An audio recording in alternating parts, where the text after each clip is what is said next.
বক্তব্যের প্রারম্ভে আজকের এই প্রস্তুতি সভায় উপস্থিত ভাইদেরকে আবারও সালাম দিয়ে আমি বলতে চাই, আমি স্মরণ করি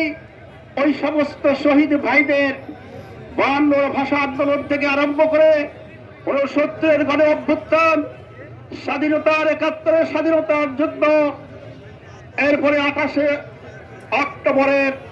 পৈশাচিক লৌহগ্রহীতার দ্বারা যারা শহীদ হয়েছেন, সর্বশেষ জুলাই বিপ্লবের মধ্যে যে সমস্ত ভাইরা শহীদ হয়েছেন, যারা আজকে বিভিন্ন ইনজুরি নিয়ে হসপিটালের বেদে কাতরাচ্ছে, তাদের জন্য রোহের মাগফিরাত কামনা করি।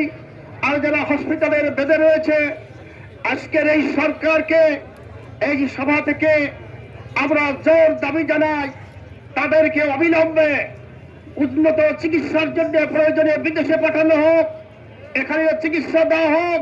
তাদের পরিবারের সমস্ত খরচ পোষণ বহন করা হোক, এই দাবি জানিয়ে আমি আমার কথা শুরু করছি। সম্মানিত ভাইরা, স্বাধীনতার চেতনার কথা যারা বলেন, এই স্বাধীনতার চেতনা বোঝাতে হলে আমাদেরকে ফিরে যেতে হবে 1757 সালের একটা ঘটনায়।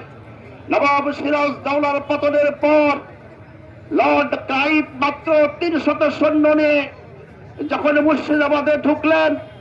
রাস্তার চারধারে হাজারে হাজারে লোক দাঁড়িয়ে থাকলো। রবার্ট ক্লাইভ নিজেই বলেছেন,